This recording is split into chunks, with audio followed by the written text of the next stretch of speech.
Hello everyone, welcome back to AR study classes.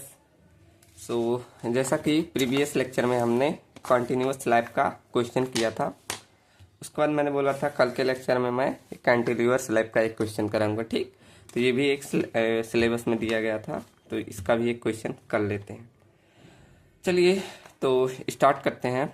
उससे पहले एक बार क्वेश्चन पढ़ते हैं। ये आपके मैंने क्वांटम से ही क्वेश्चन उठाया है, उसी को मैं समझाऊंगा। ठीक, चलो तो देखते हैं क्वेश्चन में क्या क्या डाटा दिया गया है और क्या क्या हमारे स्टेप्स होने वाले हैं।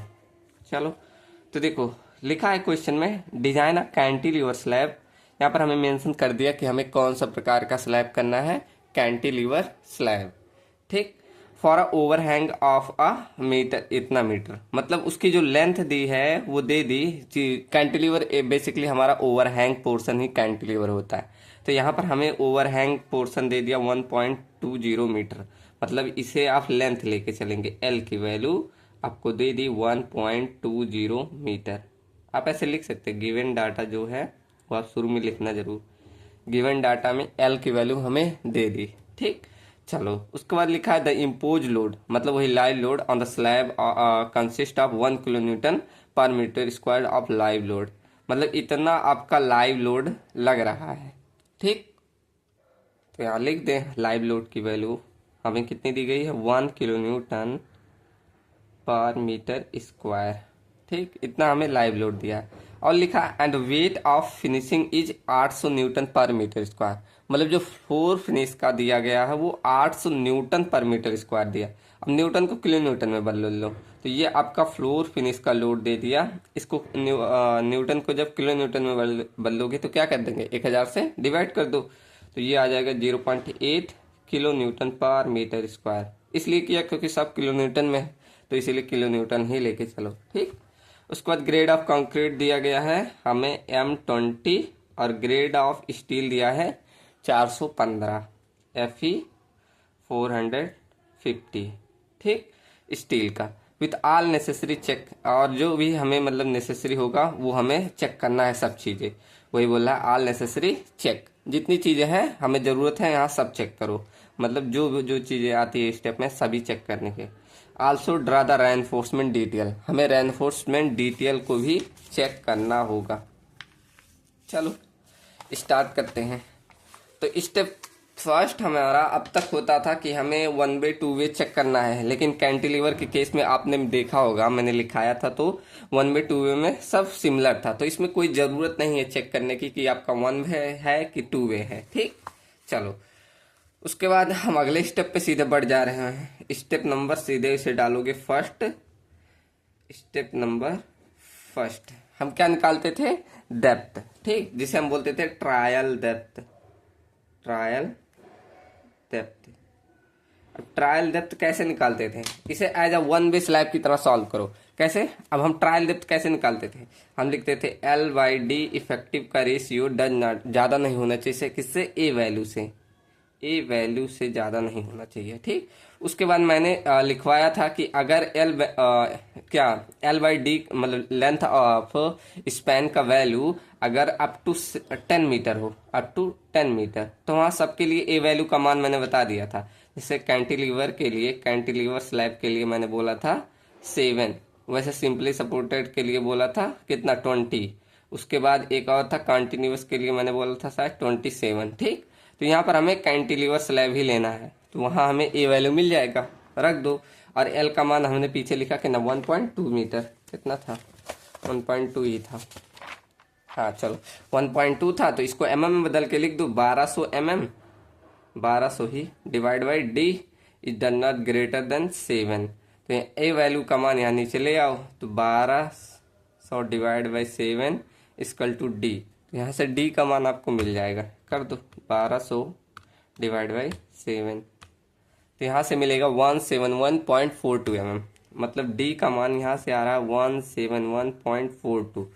तो इसे हम क्या कहते हैं, हमेशा ज़्यादा ही लेके चलते हैं। तो यहाँ एज्यूम कर लो, एज्यूम कर लो यहीं पे डी बराबर हम ले लें, कितना ले रहे हैं, 190 mm ले रहे हैं। ठीक, चलो उसके बाद यहाँ से कैपिटल डी निकाल दे। कैपिटल डी में क्या, कवर हमें जोड़ना पड़ेगा, तो कवर दिया नहीं था तो कवर भी एज्यूम कर लो। कवर चलो हम एज्यूम कर ले रहे हैं 20 mm। ठीक, ये हम एज्यूम कर रहे हैं। जो चीजें ना दी गई हो इसे शुरू में लिखना पड़ेगा, जो जो आप एज्यूम कर रहे हैं वो आपको शो करना पड़ेगा वहाँ एग्जाम में। ठीक, तो यहाँ से हमने कवर 20 mm एज्यूम कर लिया, तो इसका फॉर्मूला होता है डी प्लस डी नॉट। तो यहाँ पर 190 प्लस 20 इक्वल टू 210 mm। यहाँ से हमने कैपिटल डी निकाल दिया। ठीक, तो ये आपका रहेगा स्टेप फर्स्ट, आपको कैपिटल डी निकालने के लिए। चलो, तो उसके बाद हम स्टेप सेकंड सीधे बढ़ जा रहे हैं। स्टेप सेकंड, आप चाहे इफेक्टिव लेंथ निकाल दो, चाहे आप निकाल दो लोड का। चलो चलो निकाल देते हैं इफेक्टिव लेंथ ही।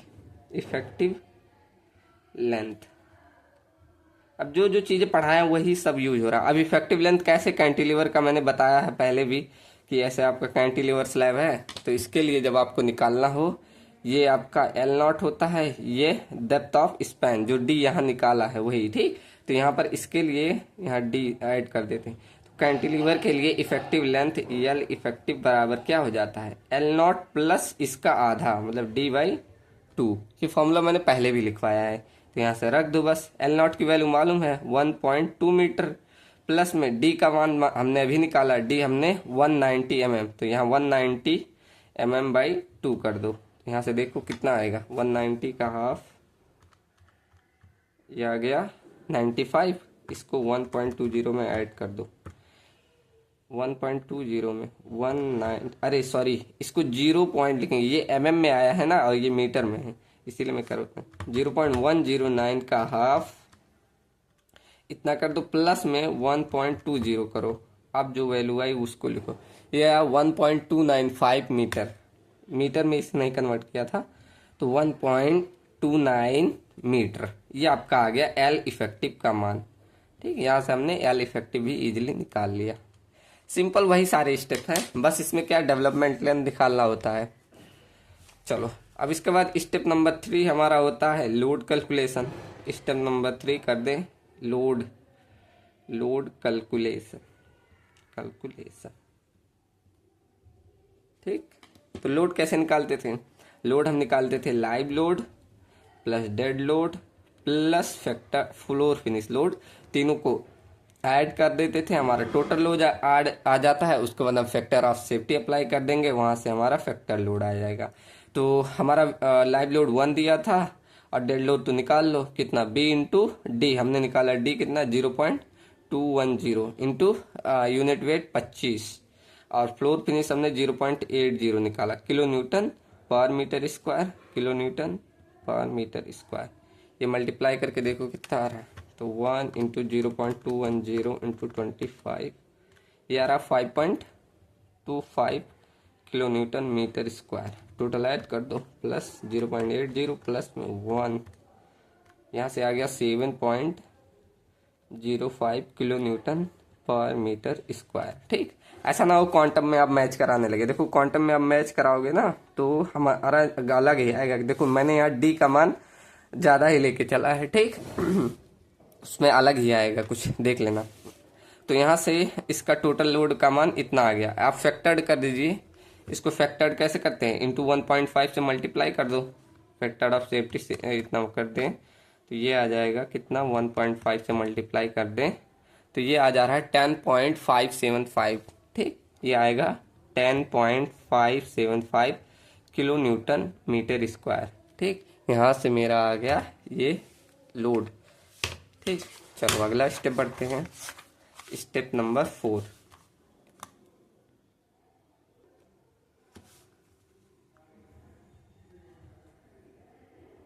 अब स्टेप 4 में आप निकाल लीजिए bending moment and shear force, जो उस पे आ रहा है maximum bending moment and shear force का। ठीक, तो बेंडिंग मोमेंट और shear force one way slab के लिए जैसे आप सिंपली क्या एसएफडी बीएमडी बनाते थे वहां निकालते थे, वैसे इसमें निकालना है। कैसे, हमें बेंडिंग मोमेंट का फॉर्मूला क्या होता है इसमें, डब्ल्यू लिख रहा हूँ, मैक्सिमम मोमेंट या यू बराबर क्या होता है, डब्ल्यू इंटू एल इफेक्टिव का स्क्वायर बाई 2, यही होता है ना। ये हमने पीछे ही फॉर्मूला आपका लिखवा दिया था कि कैंटिलीवर के लिए क्या होगा, उसके लिए और सबके लिए क्या होगा। तो ये मैक्सिमम बेंडिंग मोमेंट यहाँ से ऐसे निकाल सकते हैं। अब यहाँ से डब्ल्यू अभी हमने निकाला, फैक्टर लोड कितना आया था, इफेक्टिव लोड हमारा आया था, अभी निकाला 10.575, 10.575। और एल इफेक्टिव भी हमने अभी निकाला, कितना आया था? एल इफेक्टिव आया था 1.295 का स्क्वायर बाई 2। यहाँ से आपका मैक्सिमम बेंडिंग मोमेंट आ जाएगा, ठीक, इसमें उतना कोई दिक्कत नहीं। तो ये हो जाएगा 10.575 इंटू 1.295 का स्क्वायर डिवाइड बाई 2। ये आ गया 8.87, लिख के चलिए 8.87 किलो न्यूटन मीटर, ठीक। ये आपका बेंडिंग मोमेंट आ गया। यही शियर फोर्स भी निकाल सकते हैं। शियर फोर्स क्या? वी यू बराबर, यहाँ पर कैंटिलीवर के केस में क्या होता है? W U into L effective, L effective ही लेके चल रहे हैं, ठीक। तो यहाँ पर W U into L effective होता है। तो लिख लो, लोड हमारा कितना है? 10.575 और इफेक्टिव लेंथ कितना है? 1.295। निकाल लो कितना आ रहा है। 10.575 इंटू 1.295, तो इसकी वैल्यू आ रही है 13.69 किलो न्यूटन। बस ये तो लोड है, शियर फोर्स है ना, तो ये किलो न्यूटन में आ जाएगा, ठीक। चलो यहाँ से हमने क्या लोड भी निकाल लिया। ये देखो यूनिट क्या रहेगा इसका? Kilo newton metre square metre. ये 1 मीटर से मीटर हट जाएगा, 1 मीटर बचेगा, किलो न्यूटन मीटर कर देना, ठीक। चलो तो यहाँ से हमने निकाल लिया शियर फोर्स। उसके बाद अगला स्टेप नंबर डालिए 5।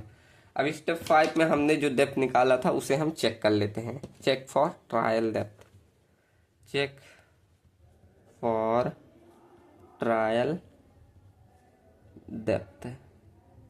जो हमने डेप्थ निकाला था वही सिंपल, जैसे पहले करते आए हो, डी बराबर under root M U upon Q into B.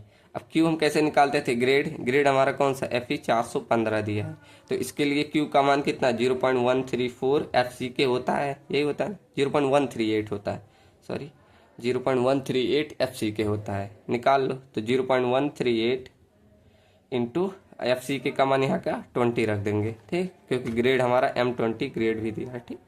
चलो तो 0.138 इंटू 20 करोगे तो ये आ जाएगा 2.76। सारी वैल्यू हमें मालूम हो गई, ठीक। तो चलो रख लेते हैं यहाँ एफ सी के बराबर। एम यू पहले रखो, एम यू कितना निकाला था? 8.87 इंटू, अब इसको किलो न्यूटन मीटर में है तो इसको mm में बदल लेते हैं, ठीक। किलो न्यूटन इंटू 10⁶ से मल्टीप्लाई कर दो। और यहाँ क्यू का मान हम अभी निकाला 2.76 निकाला, ठीक, 2.76। और बी का हम हमेशा 1 मीटर लेके चलते हैं, तो यहाँ 1000 निकाल दो। डी हमें कितना रिक्वायर्ड निकाल लो, तो ये divide 8.87 into 10⁶ divide by 2.76 into 1000। यहाँ से हमारा आ गया 57 mm। हमारा रिक्वायर्ड जितना था, कितना? 57 mm ये हमारा रिक्वायर्ड था, ठीक। और हमने प्रोवाइड कितना किया? हमने प्रोवाइड तो शायद 190 करीब किया है, ठीक।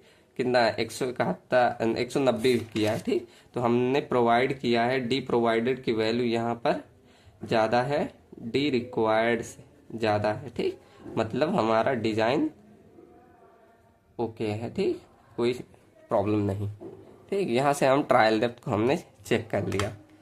उसके बाद अगला स्टेप होता है एरिया ऑफ रेनफोर्समेंट ज्ञात करने के। Step number 6, area of main reinforcement.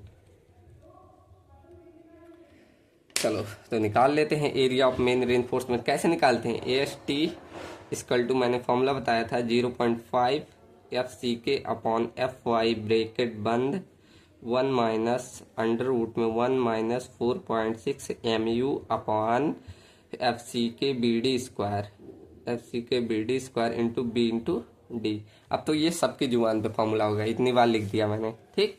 चलो सब वैल्यू रख देते, सब मालूम है। 0.5 इंटू FCK हमारा 20 है और FY हमारा 415 ब्रैकेट में 1 minus under root 1 minus 4.6। Bending moment हमारा कितना है? 8.87 इंटू 8.87 इंटू 10⁻⁶ कर दो, ठीक। अपॉन में ये 20 इंटू बी का मान 1000 mm इंटू डी हम कितना 190 लेके चल रहे हैं इसका स्क्वायर इंटू बी हमारा 1000, उसके बाद डी हमारा 190। निकाल लो एरिया। तो यहाँ से ए एस टी का मान देखो कितना आता है 0.5 इंटू ब्रैकेट में 20 divide by 450 into 1 minus under root में 1 minus divide by 4.6 into 8.87 into 10 to power 6। ठीक, उसके बाद 20 इंटू 1000 इंटू 190 का स्क्वायर। ठीक, ये आ गया और ये वैल्यू बची 1000 इंटू 190। तो यहाँ से एरिया आपका आ गया 131.24 mm स्क्वायर। ये तो आ गया AST मेन। लेकिन हम यहाँ चेक करते हैं मिनिमम रेनफोर्समेंट। यहाँ पर AST मिनिमम निकालेंगे भी, AST मिनिमम। अब AST मिनिमम कैसे निकलता है हमारा 415 जो कि है HYSD के लिए हम निकालते हैं 0.12% ऑफ क्रॉस सेक्शन एरिया। हमने पीछे भी देखा तो क्रॉस सेक्शन एरिया लिख दे क्या है 0.12 क्रॉस सेक्शन एरिया निकाल लो। तो यहाँ AST मिनिमम आ जाएगा इतना गुड़े अब क्रॉस सेक्शन एरिया बी की वैल्यू 1000 और ये परसेंटेज होता है डिवाइड बाई इतना। उसके बाद डी का मान हमने निकाला था 210 mm रख दो। यहाँ से AST मिनिमम ज़्यादा ही आएगा लग रहा है 2.12 इंटू 1000 इंटू 210 गलत कर दिया क्या 0.12 इंटू 1000 इंटू 210 डिवाइड बाई 100 252। यहाँ पर एरिया मिनिमम हमारा ज़्यादा है 252 mm स्क्वायर। ठीक, तो इसे ही हम प्रोवाइड करते हैं, यही हमारा प्रोवाइड हो। क्यों? क्योंकि यहाँ AST मिनिमम की वैल्यू ज़्यादा है AST मेन से। ठीक, AST मेन से, इसलिए हम ये प्रोवाइड करेंगे। तो यही आपका डिस्ट्रीब्यूशन बार भी आता है। ठीक, आपको डिस्ट्रीब्यूशन बार इसमें निकालने की भी ज़रूरत नहीं पड़ेगी। चलो, तो अब एरिया निकल गया, अब स्पेसिंग निकाल दे रहे हैं। स्पेसिंग के लिए हमें कुछ अज्यूम करना पड़ेगा, डाया ऑफ बार। चलो, डाया ऑफ बार हम अज्यूम कर लेते हैं। डाया बार अज्यूम्ड कितना अज्यूम कर ले, चलो 8 mm ही अज्यूम कर ले रहे हैं। ठीक, चलो तो 8 mm। तो स्पेसिंग का फॉर्मूला क्या होता है S=1000 divided by AST into π/4 phi का स्क्वायर।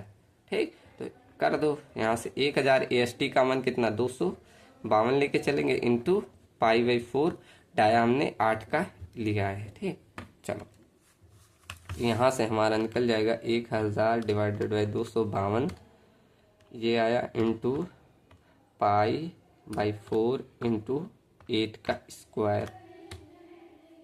तो आपकी स्पेसिंग आ गई 199.46, मतलब आया तो है 199.46। इसे अप्रॉक्सीमेट 200 mm कर दो, इतना हम स्पेसिंग प्रोवाइड करेंगे। ठीक, ये स्पेसिंग प्रोवाइड करेंगे। अब यही स्पेसिंग आप दोनों में यूज करें, क्योंकि ये मिनिमम रेनफोर्समेंट में हमारा डिस्ट्रीब्यूशन रेनफोर्समेंट होता है, तो दोनों चीज़ें यहीं लिख देंगे आप। ठीक, क्या so provide 8 mm dia @ 200 mm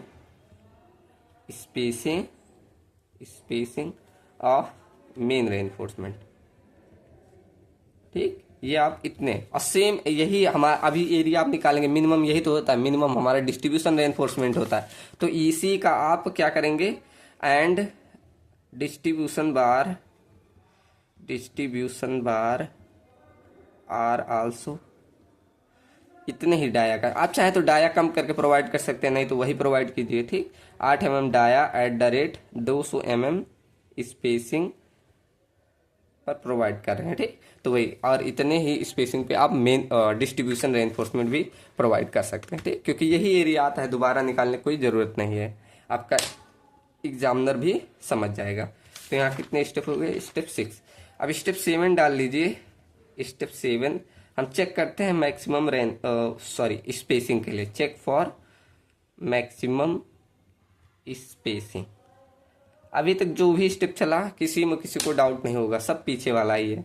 तो क्या होता है 3D या तो 300 mm, इन दोनों में से जो मिनिमम। अब D की वैल्यू कितनी है 190 mm बराबर 300, तो यहाँ से ये हो जाएगा 19 दुनिया 5700 mm और ये 300, तो यहाँ पर ये 5 है, तो यहाँ पर मिनिमम वैल्यू कौन सी है। सो स्पेसिंग मैक्सिमम स्पेसिंग, मैक्सिमम सही से लिख दें, सो मैक्सिमम स्पेसिंग कितना हमारा देना चाहिए 300 mm। ठीक, ये हमारा आएगा मैक्सिमम स्पेसिंग, यस ठीक, ये आपका ही मैक्सिमम स्पेसिंग आएगी। आपने प्रोवाइड कितना 200 mm किया, मतलब ठीक है। ठीक, चलो यहाँ से हमने क्या निकाल लिया स्पेसिंग की वैल्यू। ये कौन सा स्टेप होगा स्टेप 7। अब स्टेप 8 में आपको करना है स्टेप नंबर 8, स्पेसिंग के लिए सॉरी सीयर के लिए चेक कर लीजिएगा, check for shear, check for shear. ठीक, कैसे चेक करेंगे सबको मालूम है। फर्स्ट आप क्या निकालेंगे नॉमिनल सीयर, नॉमिनल सीयर, और दूसरा क्या निकालते हैं डिजाइन सीयर, डिजाइन सीयर। इसे हम टॉबी से दिखाते हैं, इसे टॉसी से। तो टॉसी की वैल्यू ज़्यादा होना चाहिए टॉबी से, मतलब डिजाइन कोई हमारा सीयर नहीं आ रहा, नो सीयर, मतलब ओके रहता है तब। ठीक, तो ये चेक कर लीजिएगा कैसे, जैसे पीछे पढ़ाया हूँ वही उसी तरह। ठीक, इसमें कोई दिक्कत नहीं है। चलो यहाँ से स्टेप 8वां था आपका सीयर के लिए। अब स्टेप नंबर डालिए 9। स्टेप नंबर 9 अब आपको मैं सिखाऊंगा डेवलपमेंट लेंथ निकालने के लिए। तो यहाँ लिख दो चेक फॉर डेवलपमेंट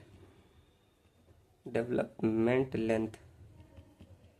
अब कितने लोगों को फॉर्मूला याद है, पीछे मैंने डेवलपमेंट का फॉर्मूला लिखाया था, वो भी एलएसएम के लिए डब्ल्यूएसएम के लिए दोनों लिखा दिया था, बोला था अभी आगे भी यूज आएगा। ठीक, तो एलडी के लिए लिखा था कितना 0.875, कितना 0.875 अपान में 4 इंटू टॉ बी डी। ठीक, और टॉ बी डी की वैल्यू कैसे निकालते हैं ये याद है ना, टॉ बी डी की वैल्यू ऐसे ग्रेड दी रहती थी, टॉ बी डी यहाँ पर हमारा ग्रेड दिया रहता था, और यहाँ पर टॉ बी डी की ऐसे वैल्यू, टॉ बी डी यहाँ पर जैसे M20 था, M25 था, M30 था, M35 था, M40, इतने तक मैंने लिखवाया था। इसके बाद मान लिखवाया था 1.2, 1.4, 1.5, 1.7, 1.9। मैंने बोला था 2 याद रखिए, या तो ये फॉर्मूला लिखा था 0.063 √FCK, आप दोनों से निकाल सकते हैं। ठीक, यहाँ तो इसके लिए हमने टॉबीडी के लिए मान बताया था, और बाकी सब चीज़ें मालूम ही है आपको। यहाँ पर 0.875 इंटू FY होता है, मैंने लिखा नहीं 0.875 इंटू FY। ठीक, अब आपको ग्रेड ऑफ स्टील मालूम है, हमने डाया भी जो अज्यूम किया है, सब चीज़ें मालूम है ना। हमें डाया कितना 8 mm मालूम है, FY हमारा 415 है, टॉ बी डी की वैल्यू हम निकाल लेंगे, हमारा ग्रेड के आधार पे कितना हो जाएगा M20 के आधार पर 1.2। ठीक, और हम जो यहाँ रेनफोर्समेंट प्रोवाइड करे रहे हैं वो हम टेंशन साइड में प्रोवाइड करेंगे, टेंशन साइड में। और हमारा कौन सा बार है HYSD, तो मैंने बोला था आपको क्या करना होगा, आपको जब मतलब टॉ वीडी निकालते हैं तो वहां पर परमिसिबल के लिए हम क्या करते हैं 60% बढ़ा देते हैं, मतलब 60% क्या 1.60 से मल्टीप्लाई करते हैं यहाँ। तो यहाँ पर जब टेंशन साइड वो भी HYSD मैंने पूरा अच्छे से लिखवाया था, तो यहाँ 60% बढ़ा के चलेंगे। ठीक, यहाँ हम रेनफोर्समेंट कहाँ कैंटिलीवर स्लैब में, कहाँ नीचे ही तो प्रोवाइड करेंगे। ठीक, तो यहाँ पर नीचे नहीं ऊपर प्रोवाइड करेंगे, कैंटिलीवर में तो ऊपर आएगा। ठीक, तो यहाँ पर 60% आएगा। ठीक, तो यहाँ पर इसका फॉर्मूला कुछ इस तरह हो जाएगा 0.87 FY into 5/4 into 1.60 into FY, ये आपका हो जाएगा। ठीक, क्योंकि हम टेंशन साइड में प्रोवाइड कर रहे हैं। तो LD और आपका HYSD बार है। अगर जिन लोग को नहीं ध्यान है एक बार जाकर पीछे देख लीजिए मैं क्या बोल रहा हूँ, टेंशन में और HYSD में, मतलब बार आपका HYSD है और आप टेंशन में प्रोवाइड कर रहे हैं, तो आपको 60% परमिसिबल के लिए 60% लेके चलना पड़ता है। ठीक, वहाँ मल्टीप्लाई करते हैं, मैंने पीछे बताया था। चलो तो सब वैल्यू रख देते हैं 0.87 इंटू FY की वैल्यू हमारा 415 है, ग्रेड हमारा 8 है बटे 4 इंटू 1.60 इंटू FY का वैल्यू FY यहाँ लिख दिया टॉ बी डी टॉ बी डी कितना है 1.2 आया हमारा M20 ग्रेड के लिए 1.2 निकाल लो। अब एल डी सब निकाल लेंगे, निकालो कितना आएगा 0.87 इंटू 415 इंटू 8 इतना आया। डिवाइड कर दो इसे 4 इंटू 1.60 इंटू 1.2 से, तो इसका वैल्यू कुछ आ रहा है 376.09। कितना आ रहा है एल डी बराबर हमारा आ रहा है 376.09। ठीक, चलो ये तो हमारा डेवलपमेंट लेंथ आ गया। अब देखिए, अब जब आप क्या करेंगे, कैसे भी आप जैसे बेंट 90 डिग्री पे बेंड करें या 180 डिग्री पे या कुछ भी, तो यहाँ बेंट अप लेंथ ये नहीं आ रहा है। तो इसके लिए कुछ आप क्या करते हैं, बढ़ा के हमेशा लेके चलते हैं। हमें बेंड करना पड़ता है ना, तो कुछ ज्यादा ही वैल्यू लगती है। हमने लिखवाया था ऐसे 5 जब मतलब कितने 45 डिग्री 90 डिग्री, तो उसके लिए भी लेंथ हमारा लगता है, तो कुछ ज्यादा ही लगता है। तो इसके लिए डेवलपमेंट लेंथ आप क्या करेंगे, कुछ ज्यादा ही, मतलब 376 आया ना, तो इसे 390 mm मान के चलिए। ठीक, इतना। अभी हम जब फिगर बनाएंगे तब देख लीजिएगा क्या बोलना चाहता हूँ। तो यहाँ से स्टेप नंबर हमारा ये 9 हो गया। चलो स्टेप 10 अब आप लोग खुद कर लीजिएगा। एक ना एक काम तो दे दूं। तो स्टेप 10 आपको चेक करना है, चेक फॉर डिफ्लेक्शन। चलो मैं कर दे रहा हूँ, लास्ट स्टेप है चेक फॉर डिफ्लेक्शन। कैसे करते थे, एल वाई डी एक्चुअल की जो वैल्यू है वो आपकी ज्यादा या बराबर होना चाहिए एल वाई डी किससे, परमिसिबल से। यहाँ परमिसिबल की वैल्यू अब सबके रख दो। तो एल हमारा कितना था 1.20 मीटर और डी की वैल्यू हमने अभी निकाली थी कितना 190 mm। ठीक, यहाँ mm में बदल लो इसे, ये 1200 mm कर दो, इसे 190। और एल वाई डी परमिसिबल निकाला था 7 रख दो। तो यहाँ 1200 डिवाइड बाई 190, यहाँ पर इसका मान देखो कितना आएगा 6.31। कितना आ रहा है यहाँ लिख दो 6.31 इज लेस देन 7, मतलब नो डिफ्लेक्शन, कोई किसी प्रकार का डिफ्लेक्शन नहीं आएगा। ठीक, ये तो आप सब लोग चेक कर ले रहे होंगे। अब उसके बाद हमारा आता है last step, detailing of reinforcement. Step number कौन सा है, 11 की 10 है, स्टेप नंबर 11। ठीक, क्या डिटेलिंग ऑफ रेनफोर्समेंट। चलो डिटेलिंग कर देते हैं। तो मैं बना दूं, पहले देखो मैं फिगर बना दूं एक कैंटिलीवर स्लैब का। या देखो मैंने एक कैंटिलीवर स्लैब बना दिया। ठीक, चलो तो अब इसका जो भी है सब डिटेलिंग करते हैं, एक रेनफोर्समेंट प्रोवाइड करते हैं। अब यहाँ रेनफोर्समेंट मैं देखो ऊपर साइड प्रोवाइड कर रहा हूँ। अब सब लोग बताएंगे, जितने लोग मतलब नहीं समझ में आ रहा कि हम ऊपर क्यों प्रोवाइड कर रहे हैं, नीचे हमारा टेंशन होता है। मतलब मैं ऐसा नहीं कर रहा हूँ, जो लोग अगर सोच रहे हो उनके लिए कह रहा हूँ। अगर सब लोग कमेंट में बताएंगे मैं यहाँ ऊपर क्यों प्रोवाइड कर रहा हूँ, मुझे नीचे क्यों नहीं प्रोवाइड किया जा रहा है, जितने लोग को नहीं पता कमेंट में बताएंगे, मैं अगले वीडियो में जब नेक्स्ट बनाऊंगा लेक्चर तब बताऊंगा। ठीक, और मैंने यहाँ रेनफोर्समेंट बार को देखो 90 डिग्री पे बंद करके प्रोवाइड किया। ठीक, तो यहाँ पर अब आप सबका स्पेसिंग बता सकते हैं, मतलब डेवलपमेंट लेंथ का। जैसे देख लो, अगर मैं देखूँ ये दीवार में मान ले रहा हूँ कितना 300 mm का, मान लो 300 mm का ये दीवार है। ठीक, तो यहाँ पर मैंने कवर कितना लेके चला था 20 mm कवर। तो यहाँ से ये वाली लेंथ हम निकाल सकते हैं, कितना हो गया होगा, ये लेंथ हो गया होगा हमारा, ये लेंथ अभी मत निकालो, हाँ निकाल सकते हो यहाँ से 300 में से निकाल सकते हो। ये कितना बचेगा 280 mm ये लेंथ निकलेगी। ठीक, क्यों 20 mm कवर निकाल दे तो इतना हमने सरिया प्रोवाइड कर दिया। तो ये वाली लेंथ कितना, बाकी जितना लेंथ बचा ये इतना प्रोवाइड किए हैं। कितना बचा हमारा 390 था, इसमें से 280 घटा दो तो बचा है 110 mm, मतलब इतना लेंथ आपने कितना प्रोवाइड किया 110 mm। ठीक, 110 mm इतना लेंथ प्रोवाइड कर दिया। ठीक, ये हमारा डेवलपमेंट लेंथ का मैंने सब बताया। चलो तो ये आपका मेन रेनफोर्समेंट हो गया। यहाँ ऐसे डिस्ट्रीब्यूशन रेनफोर्समेंट प्रोवाइड कर दें।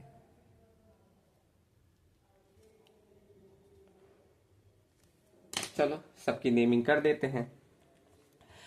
अब हमने कितना निकाला था, मेन रेनफोर्समेंट निकाला था 8 mm, दोनों सेम ही था। 8 mm डाया का, वो भी 200 mm @ 200 mm स्पेसिंग पे ऐसे हमने डिस्ट्रीब्यूशन के लिए सेम निकाला था। तो डिस्ट्रीब्यूशन रेनफोर्समेंट कितना 8 mm डाया का @200 mm स्पेसिंग पे। ठीक, ये सारी वैल्यू हमने निकाली थी और हमने कैपिटल डी का मान भी निकाला था। कैपिटल डी हमने कितना 210 mm निकाला। तो यहाँ पर कैपिटल डी का मान हमने निकाला था 210 mm। ठीक, और हमने इफेक्टिव लेंथ भी निकाला था, उसको कोई जरूरत नहीं है, एल लिख दिखा दो। ओवरहैंग लेंथ हमारा कितना था 1.20 मीटर। ठीक, ये पहला फिगर है जो मैंने बनाया। चलो, आशा करता हूँ सबको समझ में आया होगा, काफ़ी आराम से मैंने बताया क्वेश्चन को। ठीक, चलो तो बढ़ते हैं आज के नहीं कल के लेक्चर में।